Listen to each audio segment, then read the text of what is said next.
Hey guys, can you try Matters here? Today I bring you a video on my top 5 meta weapons / builds. My personal best with full DRIFTSMELTs. So someone suggested this video, and you know what? Here I am to flex all of my greatness. I'm just kidding, but no, seriously, this is my resume.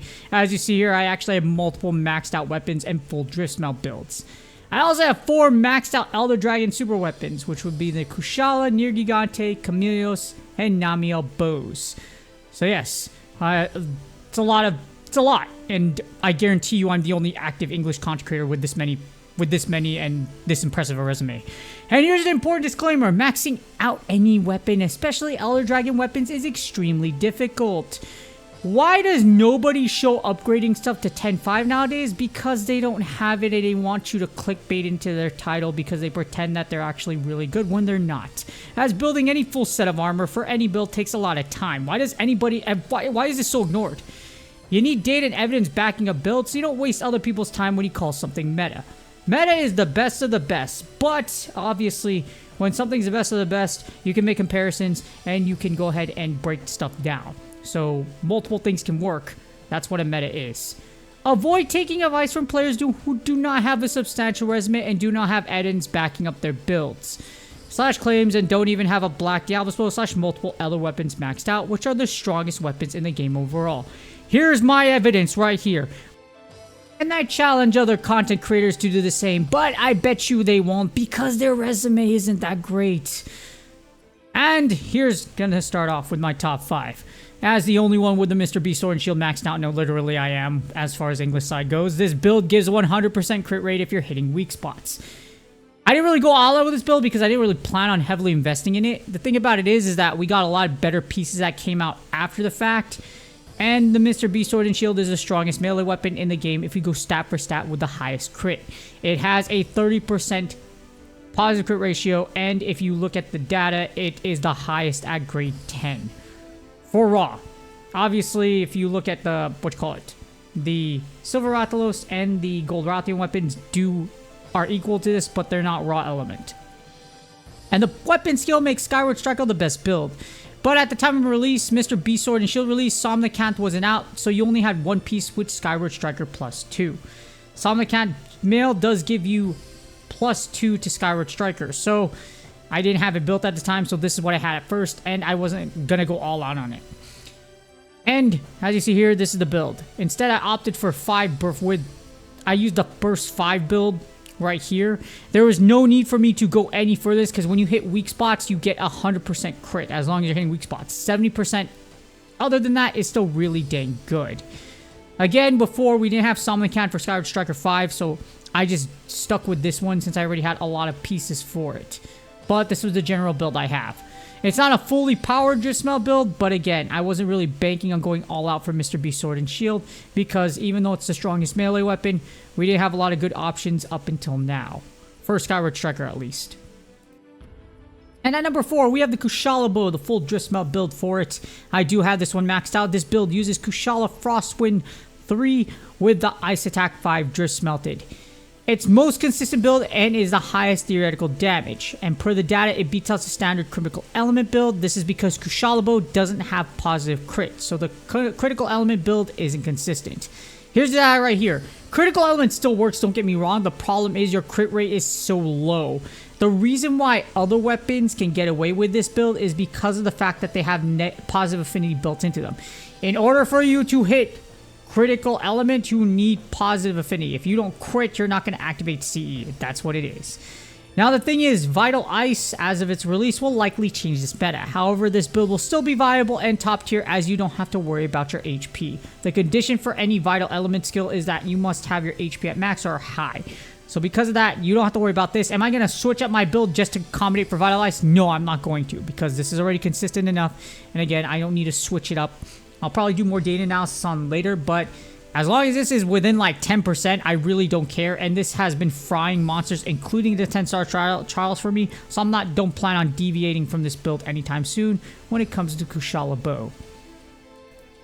Up next at number 3, we have my recent favorite here, the Great Gyros Gunlast Blast style. With 100% boost when the monster is paralyzed, you can shotgun a full burst and do heavy damage to a monster. Great Gyro's Gunlance is what top players are losing to shred a lot of 10-star meta, so it's that good.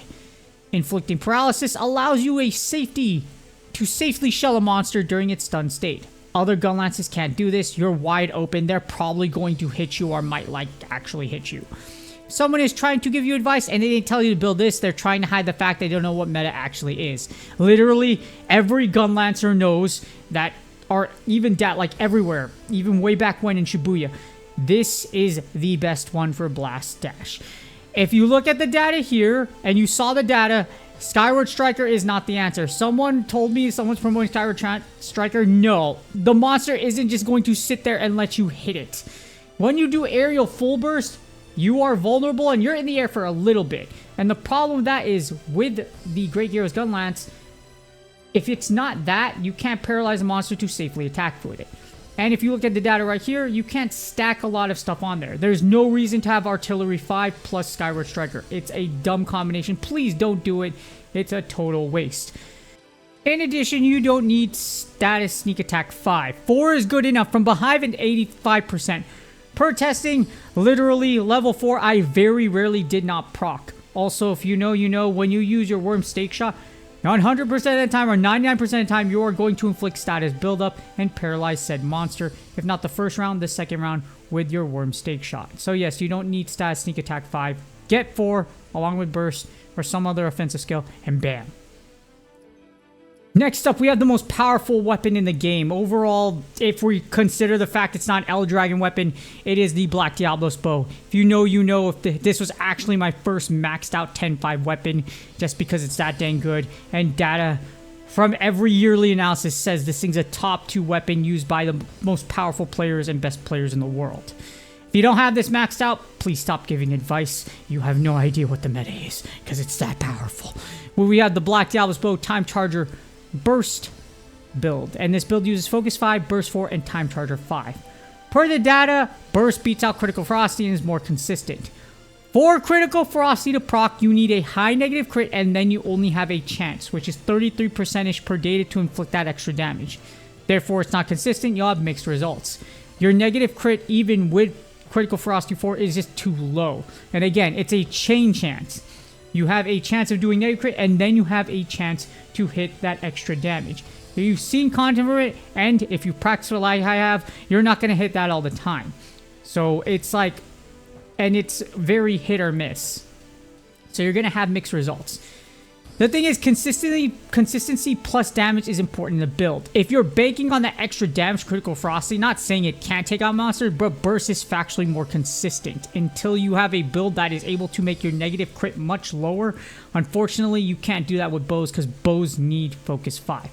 Along with that, you lose out on Time Charger 5 when it comes to the Critical Ferocity build because you can only get 4 slots with DRIFTSMELTable slots. You have to have the Regen Coil in there in order to max out your Critical Ferocity. And Burst is easy to keep active with the Black Diablo's Bow. It's been the #1 meta for it. Again, if you don't have consistency, a build isn't great. You're basically banking on said conditions activate so that you have a great time. If you have to rely on something like that, and hopefully it does proc when you need it to be, it's not consistent, so your damage isn't going to be consistent either. And last but not least, the most powerful weapon in the game, in my opinion, that exceeds the Black Diablo's Bow. And the reason it's not the strongest overall is because it takes a whole lot of time to get it. This is the Chameleos Bow Time Charger build, where it uses Focus 5, Chameleos Venomous 3, Poison Exploit 3, and Time Charger 5.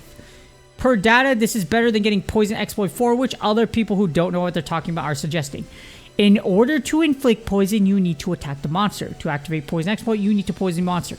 So why would you make it slower by not giving you that extra level of focus? And if you even look at the data here, 2% isn't too much of a difference at all, but you're taking all factors in consideration. Focus 5 is the thing. You got movement, you got range, you're able to inflict poison faster. Why do anything else? I don't know why. Because people just look at damage or don't run the compare tool or don't know how to run it, and then you're just like, wait, that doesn't make any sense.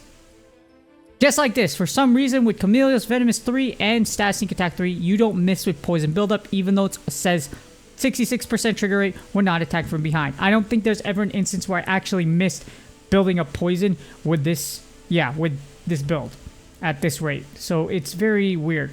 And the thing is, again, for Camellia's bow, it is an Elder Dragon weapon. It's really hard to build, but it is totally worth it. For those of you that do have it maxed out and you played for yourself, you can probably attest that poison plus the insane amount of damage you get from time charger, etc. with this build, it's absolutely insane. And it is the top, again, it's the top weapon overall, but that's taking consideration, again, it's an Elder Dragon weapon. Otherwise, Black Diablo's bow does beat this out as far as accessibility and just general use of across the board, because some monsters actually do resist poison. Even though you can actually beat the majority of the 10-star trial monsters, even though they do resist poison, with this, I proved it with 1 burst DRIFTSMELT, and you can do it too. And that brings us to my build mythology. So, damage plus consistency. Why does no one talk? Like, I don't know a lot of people. Literally, I don't see people talking about consistency. Along with movement plus taking consideration a monster is attacking you. For example, monsters aren't just going to sit here like Narga Kuga and let you blast them in the face. That or other people are doing these obscene things. Well, not obscene. Perfect dodging or using long swords boost, and that's why most people are attacking with this. Or they're stacking a ton of boosts like with with charge blade, etc. And using heavy conditional skills like latent power and critical ferocity that should take into account their activation requirements. No, people will just give you a build. They can't actually break down how it works, because a lot of them just smack stuff together and call it meta, instead of giving you the, oh, this is a full breakdown rundown, etc. Many games also use tools / third-party resources to theory craft and analyze. Some people have to, like, some of my haters has been like, oh, you shouldn't be using MHN.quest or post. You literally I did this with Pokemon Go PvP, and that's how I broke the only anti-meta for Season 1. I've done something before, and yes, tools have been used in literally like every game. Who says I can't use it? In fact, if you're not using it at expert level, you're probably not good at the game. If you have little / no supporting data, it's a trust me bro build, where it's my pet peeve, where it's lazy, and they'll use the word meta to clickbait you, even though they don't actually have the meta. Fun fact, I am the only active English content creator with a 10.5 Black Diablo's bow. That being said, hopefully this gave you an insight into what I pick for builds and what I use. And like a lot of them pretend, drift smelting is extremely expensive and time consuming. There's no reason no one on the English side tells the truth. There's a reason why they don't. They don't insta-smelt or even close to gold medal. Here's the gold medal right here. I literally just got it because I was trying to finish up my builds for the end of season. Before year 2. Here it is right here. I have the gold medal. Show us your stuff, everybody else. Show us you are actually invested and have said resume. If you don't, yeah. It's okay if you're not, but you won't admit it, because your feelings are more important than your resume. With that being said, please do me a huge favor, like, subscribe, and comment for YouTube algorithm. Good luck on your DRIFTSMELTs and your grinds and everything above. I really hope you do learn something from this, and that, yes, there's a lot of time and effort that puts into it. Don't willy-nilly spend your resources for something someone puts out there unless they can really show you there's a good reason for it, especially since the meta is going to change, etc. And things that could be long-lasting can probably still work. Like these builds I all have built here will still work. I don't need to exchange them for something that comes in the future, because these are long-term and I've done enough research and testing to know that they will. Good luck on your grinds, and I'll see y'all on the next video.